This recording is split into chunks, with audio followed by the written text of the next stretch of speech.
Cienījamās dāmas, godātie kungi, kolēģi, paskatoties uz jums šobrīd uz šo auditoriju, es teikšu tā, ka es domāju, ka es vismaz 80% no klātesošo neko jaunu nepateikšu, īpaši 10 atvēlētajās minūtēs, bet varbūt kaut kas noderēs mūsu, tā teikt, jaunajiem kolēģiem.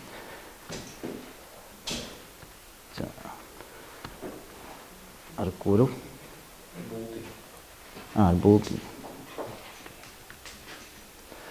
Tā, nu, var sakot, es atskatīšos uz pieminekļa valdes darbības laiku, mēģinot uzsvērt to, kas, manuprāt, ir pozitīvais. Bija, protams, arī zinām trūkumi šajā pieminekļa valdes darbības laikā un varbūt pieminēt to, kas varbūt noder arī mūsdienām. Ja? Pirmām kārtām, protams, kā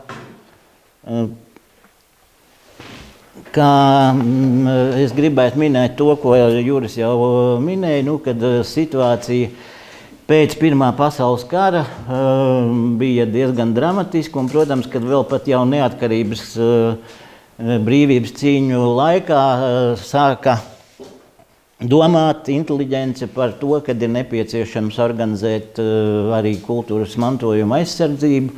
Īpaši loma šeit ir Latviešu izglītības biedrības augstskolas sekcijai. Un būtiski pieminēt izglītības ministrijas valsts pilnvarnieku darbību, apzinot un glābjot no iznīcības kultūras vērtības. Jāpiemina pirmais šis pilnvarnieks bija Jānis Straubergs, bet ilgāku laiku pilnvarnieku amatu pildīja Arturs Štāls, un šeit es arī pievērsīšos, tātad tiešām personību nozīmēja pieminekļa aizsardzībā. Un toreiz tika uzsvērts, kā galvenā vērība ir jāpievērš īpašnieku atstātām muižām ar tajās esošiem mākslas darbiem, mēbelēm, kolekcijām, krātuvu. Veidojās toreiz Rīgā Biržas komercskolā. Mēs zinām, kas tur šobrīd atrodas. Un tātad par būtiskāko panākumu es uzskatu pirmām kārtām, protams, tas ir 1923. gada 26. jūnijā prezidenta parakstītais Saeimā pieņemtais likums par pieminekļu aizsardzību. Šeit ir no publikācijas avīzē, tātad tas redzams. Šeit es gribētu minēt, ka, protams, par likuma pieņemšanas gaita nebija arī tik vienkārši. Ne akurāt 10 gadus izstrādāja, bet principā pirmās darbības sākās jau 20. gadā. Izstrādāja likumu, toreiz tiesību zinātnieku, tiesību vēsturnieku Arveģa Švābs vadībā. Un tomēr Satversmes sapulces 22. gada 16. maijā noraidīja šo likuma versiju. Tur bija 39 panti, un viņš nemaz nebija slikts, bet izvērtās diskusijas par to, kad likums starp, toreiz, teiksim, sociāldemokrātu pārstāvoši arī Švābu, toreiz bija sociāldemokrāts un labējām partijām par to, kad likums ierobežos privātu īpašnieku tiesības. Bet, tātad pēc pārstrādāšanas likumu tomēr pieņēma. Un šeit es gribētu minēt to, ka salīdzinājumam Lietuvā, piemēram, mūsu kaimiņos, ar kuriem mums rītā ir svarīga spēle basketbolā, tātad tika mantojuma aizsardzība regulēja tikai agrāra reformas likuma ietvaros atsevišķi panti, un īpaši likums Lietuvā ir pieņemts tikai no 1940. gada. Lietuva, kā zināms, pēc Pirmā pasaules kara bija nedaudz mazāk nekā pašreiz. Viļņi atradās Polijas teritorijā, Viļņā spēkā bija Polijas 1928. gada likums. Igaunijā arī tanī brīdī vēl likums nebija pieņems par pieminekļa aizsardzību. Un tātad pats būtiskākais, kas saskaņā ar likumu, ir pieminekļa valdes izveide. Šeit ir pieminekļa valdes sēdes 18. septembra 1923. Gada pirmais protokols, un šajā sakarībā es vienīgi varētu piezīmēt to, kad atsevišķās publikācijās par pieminekļu valdes izveides datumu īpaši agrāk tika minēts 1. oktobris, bet tātad protokols pierāda ko citu. 1. oktobrī tika apstiprināts pieminekļu valdes budžets, un tāpēc varbūt tas ir aizgājis tautās. Tāpat laikā tātad es varu minēt, ka Lietuvā nebija absolūti nekāda institūcija, kas nodarbotos ar kultūras mantojuma aizsardzību kopumā, izņemot lielākā vērība tika pievērsta arheoloģiskiem objektiem, jo Lietuvā 1919. Gadā tika nodibināta arheoloģiskā komisija, bet citas kultūras pieminekļu grupas praktiski netika aizsargāts. Un kā mēs zinām un uzzinājām arī no igauņu kolēģis, tie, kas arī piedalījās, teiksim, Ikomosas Latvija organizētā konferencē nesen Rundālspilī, dzirdēja, kad Igaunijā tajā laikā bija praktiski viens par kultūras mantojumu atbildīgs darbinieks pie izglītības ministrijas, un pārējie tika pieaicināti atsevišķi eksperti no augstskolām vai kādām citām institūcijām. Lūk, tagad par aizsargājumu kultūras pieminekļu sarakstu. Šeit jūs tātad redzat šo pirmo objektu, ko arī Juris jau minēja. Tātad 1924. Gada 16. aprīlī valdības vēstnesī publicēja pirmos 3 objektus. Gaidbrāļa draudzes saiešanas nams. Diemžēl es pieliku iekavās arī viņa, ja tā varētu teikt, dzīves datus. 1765. gadā celta bija šī ēka, un 1953. gadā pēc grūti neizprotamu iemeslu dēļ, bet tur izcēlās ugunsgrēks un ēka nodega. Un vēl gribētu atzīmēt tādu interesantu lietu, ka šajā pašā pirmajā publikācijā ir minēta arī tāda lieta, kad ap šo objektu mūsdienu izpratnē, es teiktu, tiek noteikta aizsardzības zona 30 x 40 metru platībā. Nākamais objekts un pirmais valsts aizsargājamais arheoloģiskais piemineklis mūsdienu izpratnē ir Riņu kalna akmens laikmeta apmetne, un šim objektam tiek nozīmēts arī, kā tas vēlāk ir arī vairākiem citiem objektiem, tiek nozīmēti pārvaldnieki, un šajā gadījumā blakām tur grūti saskatīt, bet tas ir arī tāds kaimiņos dzīvojošais Jēgerkungs. Un trešais objekts ir Pīņu dievekļa akmens, kas arī tika pasludināts par pieminekli tajā pašā pirmajā rīkojumā. Pie reizes es gribētu minēt to, ka, protams, kā tādas savukārt šis saraksts kopumā pēc tam, protams, turpinājās pieminekļu valdes laikā, tika pavisam apstiprināti 1454 objekti, bet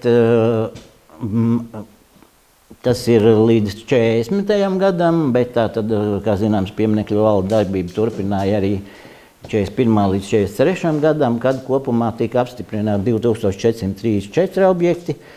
Šeit jāsaka vienīgais tas, ka, protams, arī tāpat kā mūsdienās, saraksts bija diezgan neviendabīgs, gadījās arī neprecizitātes. Neviendabīgs tādā ziņā, ka apmēram 50% bija sakrālā mantojuma objekti, apmēram 30% arheoloģiskie, 15% arhitektūras tikai. Un kopējais, protams, inventarizēto objektu skaits bija stipri lielāks, un vēl jāatzīmē to, ka toreiz iekļāva arī arhīvu dokumentu un muzeja priekšmetu kolekcijas. Tas nozīmē, ka kopumā, protams, aizsargājamo priekšmetu skaits bija stipri lielāks. Tad es gribētu pāriet jau arī pie personībām. Šeit ir tātad izceļot pirmo pieminekļu valdes tehnisko vadītāju Arturu Štālu, kas ir redzams trešais no labās puses. Toreiz jauns darbinieks, oficiālais pieminekļu valdes pirmais priekšsēdētājs bija Maskavas arheoloģisko institūtu beigušais Frīdrichs Ozoliņš, šeit pa blakus štālam, kā 4. Un pārējie pieminekļu valdes locekļi štālu es gribētu izcelt to sakarā ar to, ka viņš bija arī pirmais pieminekļu valdes tehniskais vadītājs, tātad reālais darba organizators, un visi zina, kas ir pieminekļu aizsardzības jomā strādājuši un strādā šo pirmo, un es teiktu, tādu nozīmīgāko darbu par Latvijas mantojumu saglabāšanu Sargāsim mūsu tautas senatni, kuras autors bija Štāls. Tika organizētas arī pirmās pieminekļu apzināšanas ekspedīcijas, konkrēti atsevišķi izvēlējās, pirmais bija Liepājas apriņķis, un šeit ir daži attēli no Nacionālā vēstures muzeja krājumā esošiem fotonegatīviem. Te, teiksim, Nīcas pagastā, kur savukārt šajā apzināšanā liela loma bija arhitektam Paulam Kundziņam, kuru noteikti ir jāpiemin arī sakarā ar Brīvdabas muzeja izveidi, kas izveidojās 1924. gadā. Šeit ir tātad oficiālais pieminekļu valdes priekšsēdētājs Frīdrichs Ozoliņš, kurš šo amatu ieņēma no pirmsākumiem līdz 28. gadam, kad aizgāja politikā un kļuva par ministru. Nākamajā attēlā ir redzams, tas arī diezgan daudz, kur jau bijis publicēts un redzēts, kur atpūtas brīdis ceļā uz izrakumiem Raunas Tanijas kalnā, kur ir gan toreizējais prezidents kreisā pusē Gustavs Zemgals, Rainis, Frīdrichs Ozoliņš un stāv arī šis pats mans minētais Arturs Štāls. Nākamais, varbūt tāds nejaušāks cilvēks, kā pieminekļu valdes priekšsēdētājs, bija teologs Pauls Gailītis, kurš bija pieminekļu valdes priekšsēdētājs no 1929. līdz 31. gadam, kurš ir tātad trešais no labās puses šajā attēlā. Un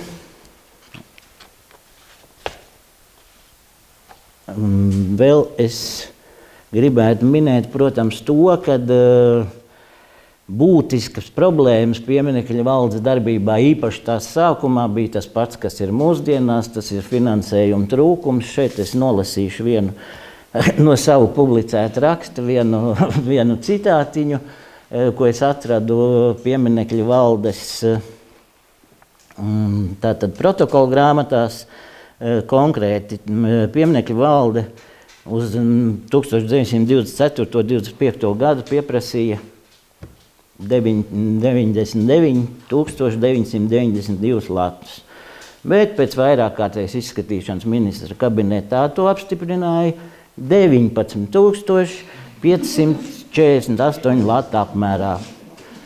Un šajā sakarībā pieminekļu valde 24. gada 19. janvāra sēdē lēma atzīt, ka ministra kabineta atvēlētais budžets dod ļoti niecīgas iespējas veikt pieminekļu valdei uzticētos uzdevumus, tomēr, lai nepārtrauktu un neradītu traucējumus pieminekļu aizsardzībā, nolēma darbu turpināt budžeta atvēlētās robežās.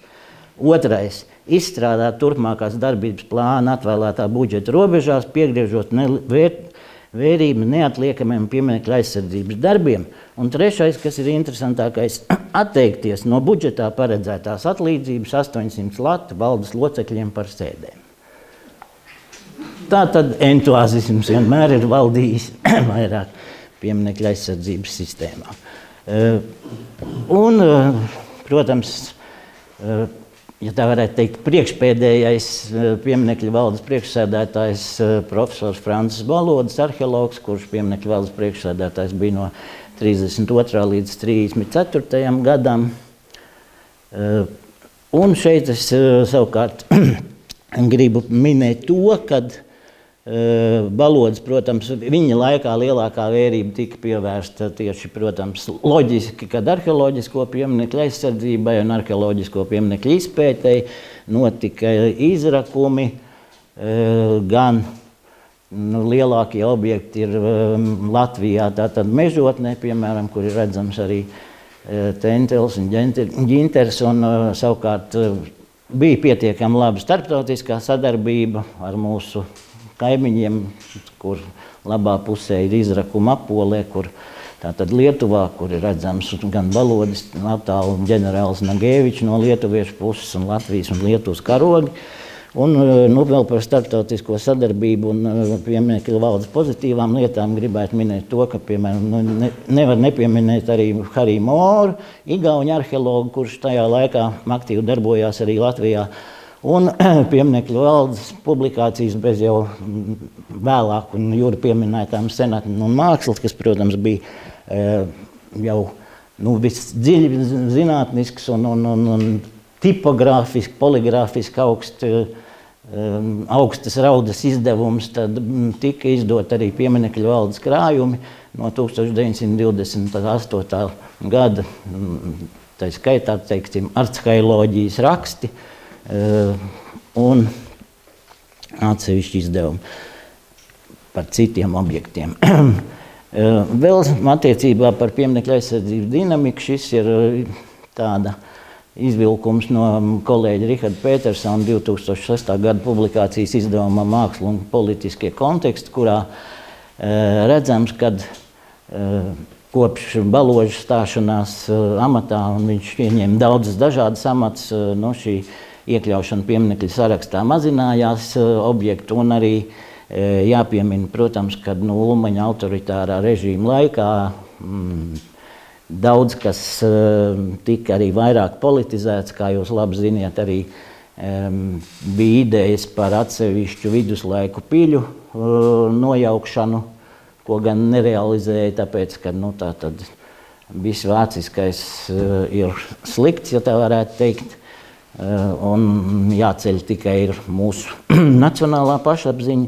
Un vispār kā vienu no tādiem negatīviem momentiem es vēl gribētu pieminēt arī to, ka vispār visas pieminekļu valdes darbības laikā izpaudās diezgan liels pretrunas ar vācbaltiešiem, kuri sākumā izstrādāja un piedāvāja diezgan daudzas labas lietas, kuras netika ņemtas vērā, piemēram, attiecībā uz arhitektūras mantojumu saglabāšanu. Šeit es gribētu minēt gan Levisov Menāru, Pīrangu, Bokslaus, bija sagatavojis dažādas ieteikumus, kurus toreiz noraidīja.